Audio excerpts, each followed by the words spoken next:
आज यूथ कांग्रेस की मुहिम स्पीक अप फॉर जॉब्स में हम सब आवाज़ उठा रहे हैं और मैं आग्रह कर रहा हूं कि सभी देशवासी इस पे आवाज़ उठाएं, क्योंकि आज के समय जो सबसे बड़ा मुद्दा है बेरोजगारी, हमारे देश का सबसे बड़ा मुद्दा है। लाखों करोड़ों युवा, पढ़े लिखे युवा बेरोजगार बैठे हुए हैं और बड़े दुख से कहना पड़ता है पिछले 45 साल में बेरोजगारी का स्तर जो है सबसे ज़्यादा इस बार बढ़ा है। बीजेपी की सरकार में उनकी गलत नीतियों के कारण आज बेरोजगारी चरम सीमा पर है और इस बेरोजगारी को कम करने के लिए, इस देश से मिटाने के लिए हमें बेरोजगारी को खत्म करने के लिए आवाज उठानी पड़ेगी। सोई हुई बीजेपी सरकार को जगाना पड़ेगा और इसलिए आज यूथ कांग्रेस पूरे देश भर में मुहिम चला रही है, स्पीक अप फॉर जॉब्स, रोजगार के लिए आवाज उठाइए। और पूरे देश भर में यूथ कांग्रेस ये काम कर रही है। हम ये पूछना चाहते हैं कि ऐसा क्या है कि ऐसी कैसी नीतियां थी बीजेपी की जिसके कारण पिछले 45 साल में बेरोजगारी का स्तर भारत में सबसे ज्यादा ऊपर हो गया। ये क्या कारण थे कि आज महंगाई इतनी ज्यादा हो गई है।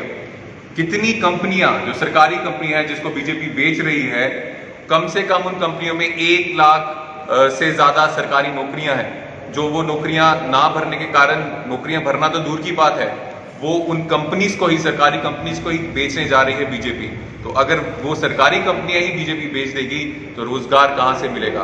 जो रोजगार मिलेगा भी तो वो प्राइवेट सेक्टर में मिलेगा। और हम सब जानते हैं प्राइवेट सेक्टर में जब मुश्किल का समय आता है, जैसे अभी कोरोना का लॉकडाउन का समय आया, तो 14 करोड़ नौकरियां जो हैं, वो 14 करोड़ लोग जो हैं वो बेरोजगार हो गए।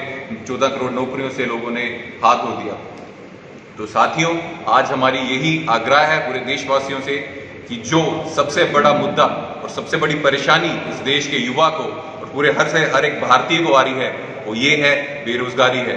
ना ही कोई और केस जो मीडिया में पूरे 2-3 महीने से दिखाया जा रहा है, ना कोई मिर्च मसाला जो मीडिया में दिखाया जाता है उससे कुछ होने वाला है। सबसे महत्वपूर्ण, अगर हमने अपने देश को तरक्की की ओर लेना है, अपने देश की इकॉनमी को बढ़ाना है, तो हमें बेरोजगारी दूर करनी पड़ेगी, रोजगार के अवसर देश में लाने पड़ेंगे, ऐसी नीतियां बनानी पड़ेंगी। और हम बीजेपी से आग्रह करते हैं, रिक्वेस्ट करते हैं कि वो ऐसी नीतियां बनाए जिससे रोजगार जो है, उसके अवसर भारत के युवाओं को मिले। अगर वो ऐसा करती है तो हम उनके इस स्टेप का स्वागत करते हैं। लेकिन जैसा बीजेपी की नीतियां, खराब नीतियों के कारण, चाहे वो लॉकडाउन हो, गलत विदाउट अनप्लान्ड लॉकडाउन हो, चाहे वो जीएसटी अनप्लान्ड हो, चाहे वो नोटबंदी की बात हो, तो इससे जम्मू कश्मीर और भारत के युवा ने रोजगार खोया है।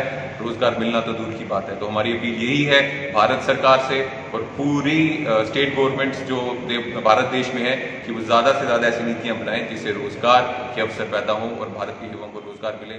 धन्यवाद। जय हिंद।